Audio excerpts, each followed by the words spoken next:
आज इस वीडियो के अंदर मैं आपको बताने वाला हूँ, अगर आप न्यू टैक्स रिजीम चूज़ करते हैं अपनी आईटीआर को फाइल करने के लिए फाइनेंशियल ईयर 2023-24 के लिए, जो कि करंट फाइनेंशियल ईयर हमारा चल रहा है, जिसकी आईटीआर जो आप फाइल करेंगे वो असेसमेंट ईयर 2024-25 में करेंगे। मीन्स मई 2024 से लेकर 31 जुलाई 2024 तक का टाइम आपको मिलेगा आईटीआर को फाइल करने का।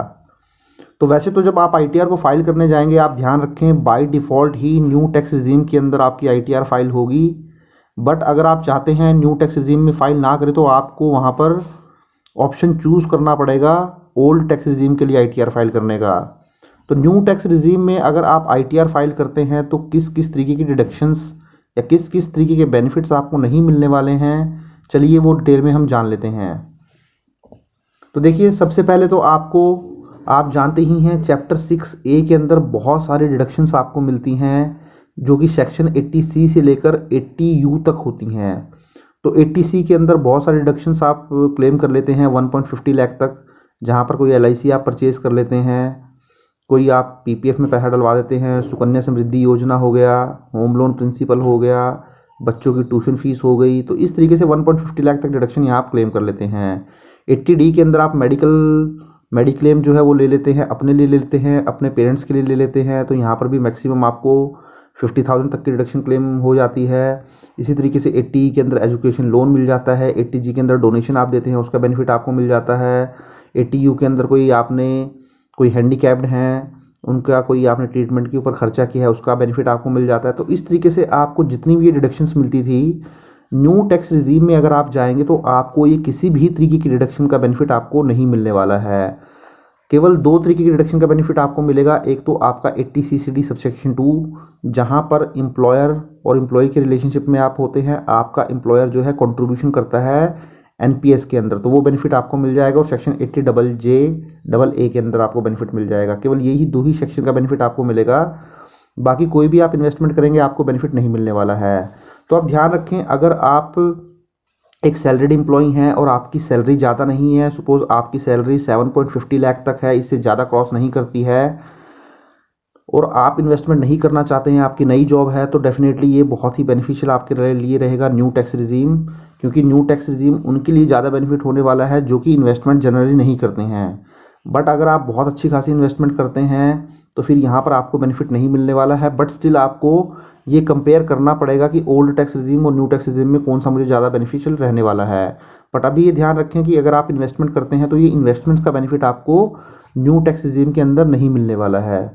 इसी तरीके से देखिए, बहुत दो फेमस डिडक्शंस थी सेक्शन 80 TTA और 80 TTB की। ये दोनों ही डिडक्शंस का बेनिफिट जो है मिलता है इंटरेस्ट के लिए। तो अगर आपका सेविंग बैंक अकाउंट है और वहाँ से आपका इंटरेस्ट आता है, तो यहाँ पर आपको 10,000 तक का बेनिफिट मिल जाता है। मीन्स 10,000 की डिडक्शन आपको मिल जाती है अगर आप एक सीनियर सिटीज़न नहीं है। वहीं अगर आप एक सीनियर सिटीज़न है तो सेक्शन 80 TTB के अंदर आपको सेविंग बैंक का इंटरेस्ट तो मिलता ही मिलता है, प्लस FD का इंटरेस्ट का बेनिफिट भी आपको मिल जाता है। और ये दोनों ही इंटरेस्ट मिला के मैक्सिमम 50,000 तक की डिडक्शन जो है एक सीनियर सिटीज़न का मतलब एक ऐसा पर्सन जो कि 60 ईयर से अबव हो, उसको सीनियर सिटीज़न हम बोलते हैं। तो वो सेक्शन 80 TTB के अंदर इस इंटरेस्ट के रिडक्शन का बेनिफिट जो है ले सकते हैं। तो ये बेनिफिट भी ओल्ड टैक्स रिजीम के अंदर दिया जाता है। अगर आप न्यू टैक्स रिजीम के अंदर अपनी ITR को फाइल करेंगे तो यहाँ पर भी आपको इन दोनों ही तरीके की इंटरेस्ट की रिडक्शन का बेनिफिट नहीं मिल पाएगा सेक्शन 80 TTA और 80 TTB के अंदर। अब देखिए, इसी तरीके से अगर आप एक सैलरीड एम्प्लॉय होते हैं तो आपका एम्प्लॉयर आपको बहुत सारे बेनिफिट प्रोवाइड करता है। जैसे लीव ट्रैवल अलाउंस का बेनिफिट प्रोवाइड करता है। तो लीव ट्रैवल अलाउंस के अंदर क्या होता है कि 4 साल के पीरियड में आप 2 बार जो है कहीं पर घूमने जाते हैं विद इन इंडिया, तो वहाँ पर आपको जो ट्रैवलिंग के एक्सपेंस होते हैं, चाहे वो ट्रेन की टिकट हो, आपकी फ़्लाइट की टिकट हो, आपका बस का टिकट हो, तो इस तरीके के जो आपकी टिकट्स होते हैं ट्रैवल के, उनका बेनिफिट आपको जो है मिल जाता है। हाँ, बट ध्यान रखें, लीव ट्रैवल अलाउंस के अंदर आपको किसी भी होटल में स्टे करने का, खाने पीने का, उस तरीके के बिल आप नहीं यहाँ लगा पाते हैं। केवल यहाँ पर आपको ट्रैवलिंग के ही बिल की डिडक्शन मिलती है। तो न्यू टैक्स रिजीम में भी इसका बेनिफिट नहीं दिया जाता है। सिमिलरली हाउस रेंट अलाउंस, तो देखिए HRA एक बहुत ही फेमस एग्जम्पशंस है जो कि सैलरीड एम्प्लॉय जो है क्लेम करते हैं। तो अगर आप भी हाउस रेंट पे करते हैं तो न्यू टैक्स रिजीम में अगर आप जाएंगे तो हाउस रेंट एग्जम्पशन का बेनिफिट आप नहीं ले पाएंगे न्यू टैक्स रिजीम के अंदर। तो बेसिकली न्यू टैक्स रिजीम को गवर्नमेंट ने अट्रैक्टिव बनाने की कोशिश की थी इस बजट के अंदर, जहां पर यहाँ पर 50,000 की स्टैंडर्ड डिडक्शन को इंट्रोड्यूस कर दिया गया था और यहाँ पर जो रिबेट का बेनिफिट था वो 7 लाख तक जो है वो उसको इंक्रीज़ कर दिया गया था। तो अगर आप एक सैलरीड एम्प्लॉय हैं और 7.50 लाख तक की आपकी सैलरी है तो फिर आपको टेंशन लेने की ज़रूरत नहीं है। आपको एक भी रुपया टैक्स पे नहीं करना पड़ेगा, चाहे आप HRA क्लेम करें, डिडक्शन क्लेम करें या ना करें। तो 7.50 लाख तक तो किसी भी तरीके का टैक्स नहीं लगेगा, क्योंकि आपको जो रिबेट है वो 25,000 तक की रिबेट मिल जाएगी। तो न्यू टैक्स रिजीम में वैसे तो आपको किसी भी तरीके के बेनिफिट नहीं है, क्योंकि बट यहाँ पर स्लैब को जो है वो इंक्रीज़ कर दिया गया है। तो इसी तरीके से देखिए, प्रोफेशनल टैक्स का बेनिफिट आपको मिलता है अगर आप सैलरीड एम्प्लॉय होते हैं, एंटरटेनमेंट अलाउंस का बेनिफिट आपको मिलता है। तो इस तरीके का कोई भी बेनिफिट आपको नहीं मिलेगा अगर आप एक सैलरीड एम्प्लॉय हैं और न्यू टैक्स रिजीम के अंदर ITR फाइल करते हैं। इसी तरीके से चिल्ड्रन एजुकेशन अलाउंस जो मिलता है, ये जो मिलता है ये मैक्सिमम 2 चिल्ड्रंस तक मिलता है, 100 रुपीज़ पर मंथ होता है। तो 1 साल का एक चिल्ड्रन का आपका 1200 रुपीज़ हो जाता है और 2 चिल्ड्रंस आपके होते हैं तो 2400 रुपीज़ हो जाता है। तो ये बेनिफिट भी आपको नहीं मिलेगा।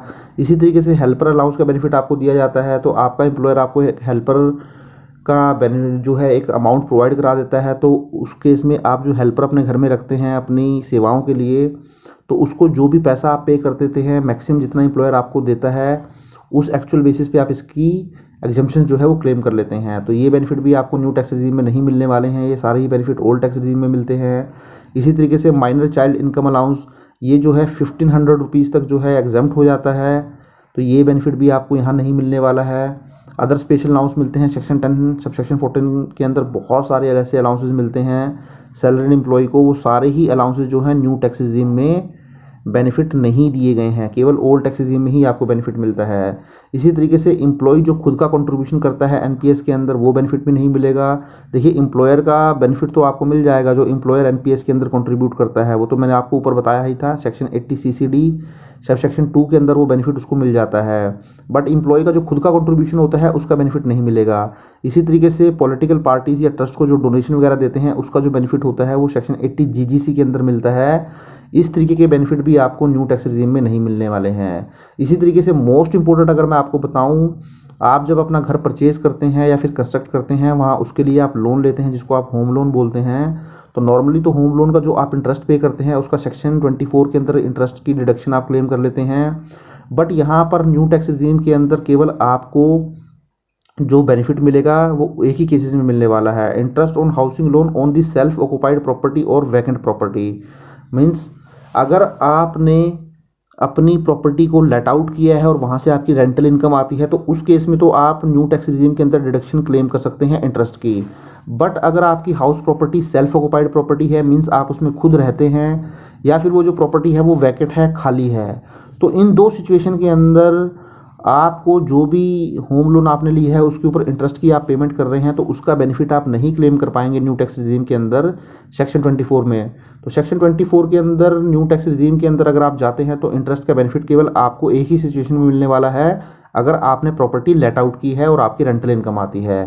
तो ये कुछ पॉइंट्स थे दोस्तों जो मैंने आपके साथ डिस्कस किए हैं। न्यू टैक्स रिजीम अगर आप चूज़ करेंगे तो आपको बेनिफिट नहीं मिलने वाला है। तो इसी तरीके से मैंने 3-4 दिन पहले वीडियो अपलोड किया था जहां मैंने आपको बताया था अगर न्यू टैक्स रिजीम आप चूज़ करते हैं तो आपको किस किस तरीके की बेनिफिट और डिडक्शन मिलने वाले हैं। तो उस वीडियो का लिंक भी मैं नीचे आपको डिस्क्रिप्शन में दे दूंगा, आप जाएं और देख लें तो आपको आइडिया लग जाएगा कि वो कौन सी डिडक्शंस हैं जिनका बेनिफिट आप क्लेम कर सकते हैं। तो आई होप वीडियो आपको अच्छा लगा होगा। वीडियो अच्छा लगा तो उसको लाइक करें, शेयर करें और चैनल को सब्सक्राइब नहीं किया है तो चैनल को भी ज़रूर सब्सक्राइब कर लें। Thank you very much, have a nice day, take care.